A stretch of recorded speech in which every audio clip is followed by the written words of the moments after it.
Meskipun banyak orang penakut di dunia ini, namun kisah seram tetap laris di mana-mana. Tak semua orang percaya cerita hantu atau meyakini adanya reinkarnasi. Kisah ini dialami oleh narasumber. Bersiaplah membuat Anda bergidik.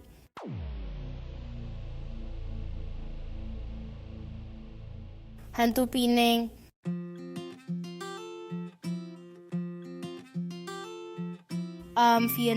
Yang tercapai belum tentu seindah kenyataan. Satu impian Doris merayakan pergantian tahun baru di luar negeri. Impian Doris terwujud, tapi doanya tidak lengkap. Ternyata ia merayakannya dalam kondisi sakit.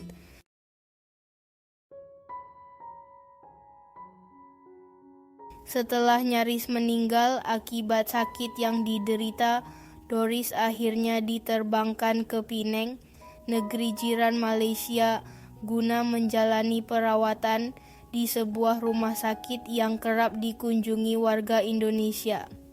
Di sana, dokter memeriksa serius penyakit yang ia derita dan menyarankan agar dirawat inap. Kondisi Doris lumayan parah, bahkan dukun yang dicari pihak keluarga untuk mengobatinya mengatakan nyawa Doris sedang di ujung tanduk. Kesadaran Doris sangat lemah. Peluang hidup tinggal 50/50.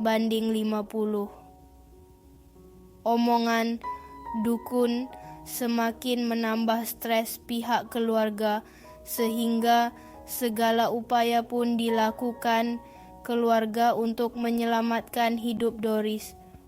Saat kondisi sakit, kesadaran Doris sangat lemah.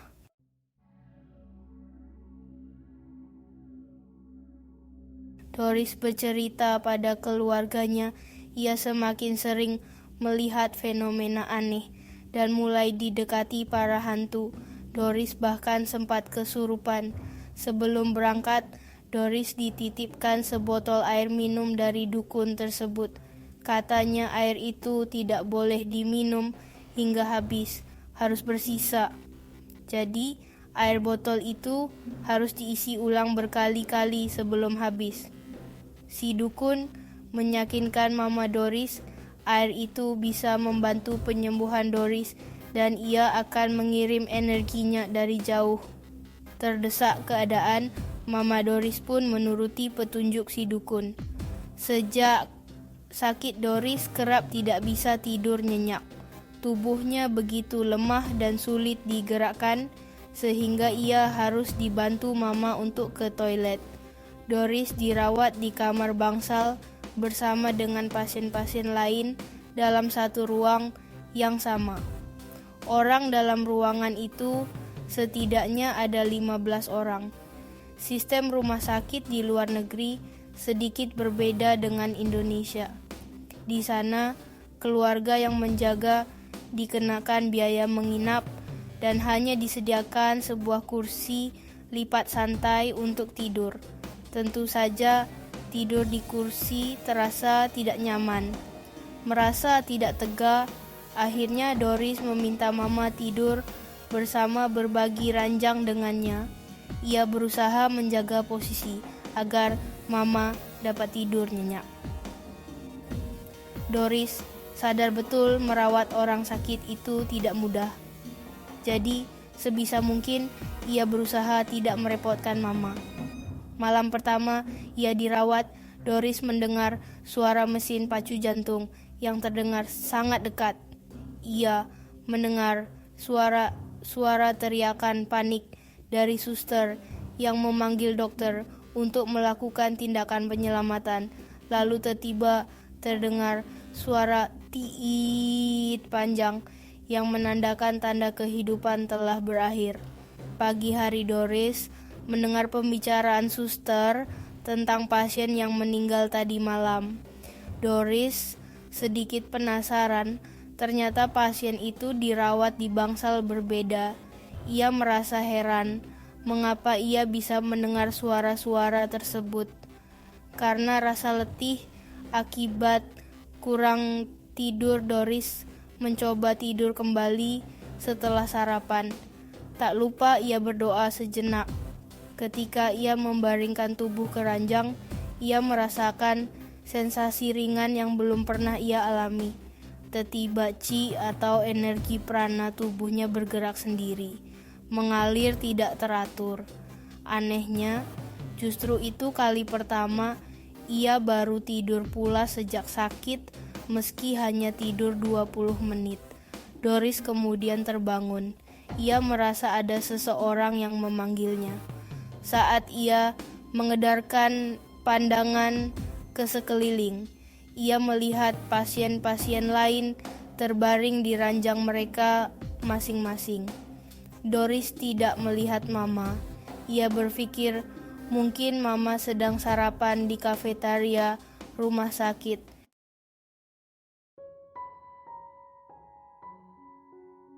Di samping ranjangnya, Doris melihat seorang pria paruh baya tengah asik membaca surat kabar. Pria itu agak tambun, tampilannya rapi bergaya orang kantoran, memakai kaos kerah navy blue. Pria itu seakan sedang bertamu menjenguk orang yang sakit, tapi Doris merasa janggal karena tidak ada pasien lain yang seakan menyadari kehadirannya. Doris terus mengamati pria itu. Ia terlihat seperti menunggu seseorang. Tak lama kemudian, Mama datang. Pria itu tiba-tiba membuka pembicaraan ringan. Awalnya terkesan basa-basi, menanyakan asal negara dan penyakit yang diderita Doris. Mama menjawab seadanya. Mungkin ini efek pesan orang tua. Jangan sembarangan bicara dengan orang asing. Doris duduk di tepi ranjang, menguping pembicaraan mereka. Pria itu tiba-tiba menanyakan agama yang dianut, lalu ia membaca sebuah mantra yang terdengar seperti bahasa Jepang. Mama menggeleng kepala tanda tidak tahu. Pria itu kembali mengulangi mantranya. Seketika Doris kembali merasakan energi prana dalam tubuhnya mengalir tak beraturan, mirip seperti endapan air keruh yang tiba-tiba teraduk sehingga menimbulkan riak. Ia tidak paham kenapa ia dapat merasakan hal itu. Apakah karena mantra itu? Batinnya. Pria itu menitip pesan agar Doris melakukan olahraga ringan seperti yoga ketika pulang ke Indonesia. Maka Doris akan sembuh kembali. Lalu ia pergi dengan misterius meninggalkan mereka. Curiga pria itu memiliki niat buruk. Mama meminta Doris untuk berdoa.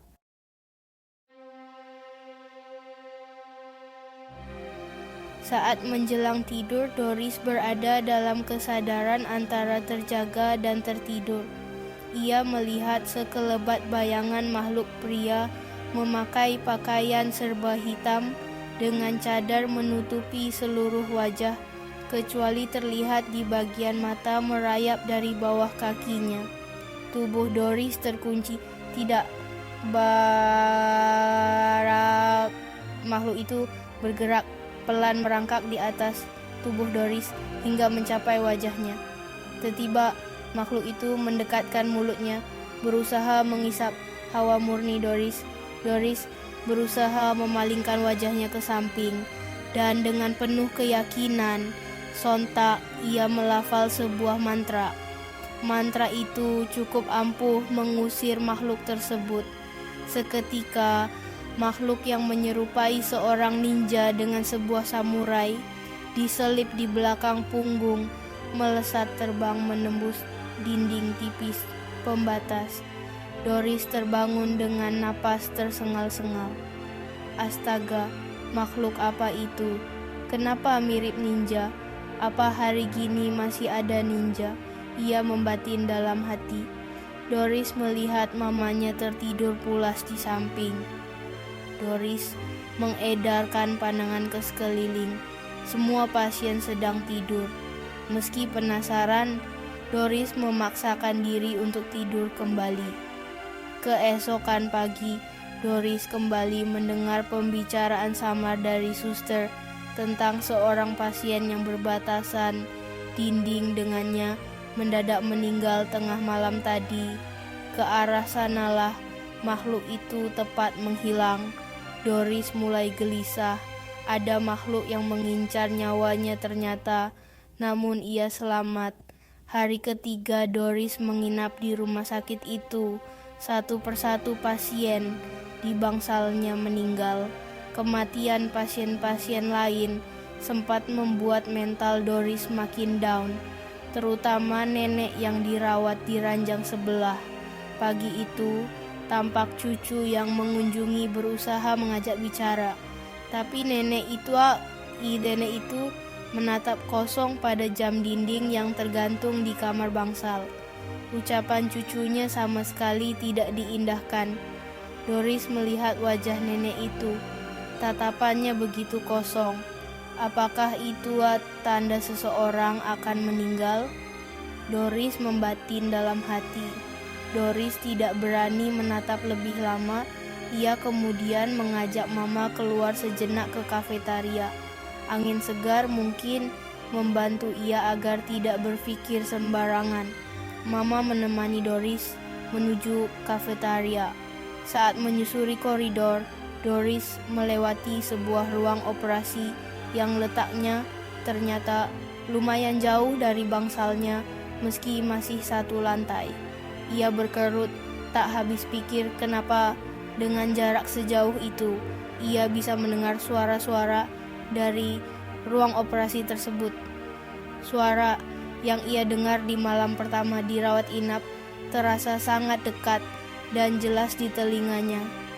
Selepas menghabiskan segelas es Milo, Doris dan Mama kembali ke bangsal.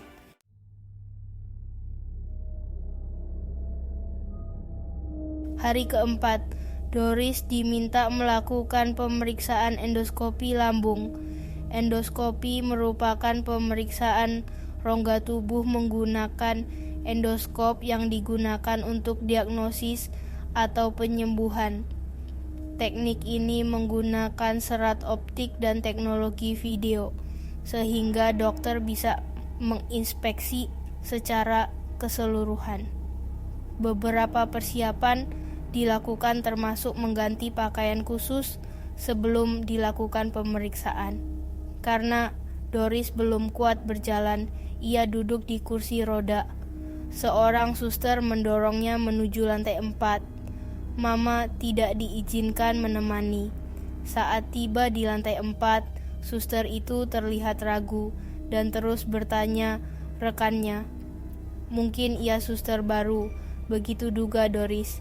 Doris sedikit heran karena ia terus didorong entah melewati berapa ruang. Hingga tiba di sebuah bangsal. Suster mendorong masuk ke ruang tersebut. Perasaannya terasa aneh. Syir, ia merasakan getaran aneh, bahkan mencium bau aneh. Doris melihat banyak pasien sedang terbaring di ranjang masing-masing. Wah, ramai sekali bangsal ini, Doris membisik dalam hati. Ia melihat ada kakek tua sedang mengipas-ngipas duduk di ranjangnya. Ada beberapa pasien wanita lainnya. Semua pasien melihat kedatangannya dengan kursi roda. Suster meninggalkan Doris di sana. Ia diminta berbaring di sebuah ranjang berbatasan tirai tipis dengan pasien lain. Masih di ruangan sama, ngapain saya dibawa kemari? Gumam Doris dalam hati. Doris agak bingung karena ia tidak melihat peralatan endoskopi sama sekali. Ia pernah melakukan endoskopi sebelumnya, jadi tahu betul bagaimana ruangan endoskopi. Karena bosan menunggu, Doris jatuh dalam kondisi tidur ayam, antara sadar dan tidak. Tiba-tiba, ia mendengar suara seorang perempuan dan pria menghampiri. Seakan-akan mereka sedang di samping ranjangnya. Mirip seperti sedang dijenguk seseorang. Samar-samar ia melihat kedua sosok tersebut. Kasihan ya anak ini, masih begitu muda sudah sakit-sakitan. Suara perempuan tersebut terdengar simpati. Doris mendengar suara gumaman pria yang setuju dengan ucapan perempuan itu. Doris lalu celingak-celinguk melihat ke sekeliling, mencoba mencari sumber suara. Tapi ia tidak melihat ada seorang pun di sampingnya. Ah, mungkin suara tamu pasien sebelah, pikir Doris. Tak mau pikir macam-macam, Doris kembali memilih menutup mata sambil berdoa. Tak lama kemudian, suster datang dan mendorong ia keluar dengan kursi roda. Saat melewati ranjang-ranjang pasien, Doris tersentak kaget melihat semua tempat tidur di bangsal itu kosong. Loh, pada kemana pasien-pasien lain? Siapa yang kulihat saat didorong masuk ke ruangan itu? Karena penasaran, Doris pun bertanya pada suster. Suster mengatakan bangsal itu memang kosong. Tidak ada pasien yang menempati atau sedang dirawat di sana. Jadi, Doris bergidik ngeri. Tiba di ruangan endoskopi, Doris ditinggal sendirian dengan pintu terbuka lebar. Tiba-tiba angin bertiup kencang. Suasana jadi semakin menyeramkan. Doris berusaha berpikir jernih. Dari mana angin sekencang itu bisa dirasakan di dalam rumah sakit? Doris melihat ke termostat, mengecek suhu ruang ber-AC tersebut. Suhu disetel normal. Tapi ia merasa janggal kenapa daun pintu berderit-derit. Doris semakin gelisah. Aduh, kenapa dokternya lama sekali datang? Penantian 15 menit terasa seabad.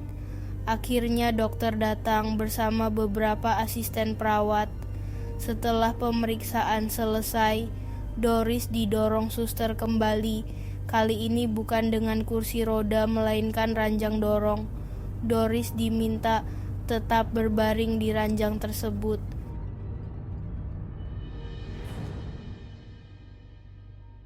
Saat di koridor, Doris melihat sesosok nenek bungkuk dengan wajah jelek menyeramkan berpakaian compang-camping sambil memegang tongkat berjalan beriringan di samping suster dengan langkah yang agak terseret dan pelan. Doris merasa aneh sekali melihat orang semacam itu ada di rumah sakit. Suster itu bahkan tidak menyadari kehadiran sosok itu. Padahal sosok itu berjalan di samping suster tersebut. Haduh, gimana ini? Si suster gak tahu di sampingnya ada. Doris merinding ketakutan sambil menutup mata, berharap lebih cepat didorong menuju kamarnya. Doris ingin cepat-cepat meninggalkan lantai 4. Ketika membuka mata, sosok itu masih di samping suster. Setengah ketakutan, Doris akhirnya meminta suster memelankan dorongannya. Doris ingin membiarkan makhluk itu berjalan duluan. Maaf, silahkan lewat duluan, Doris berbisik dalam hati. Seketika ia melihat sosok itu berjalan melewati mereka lalu menghilang.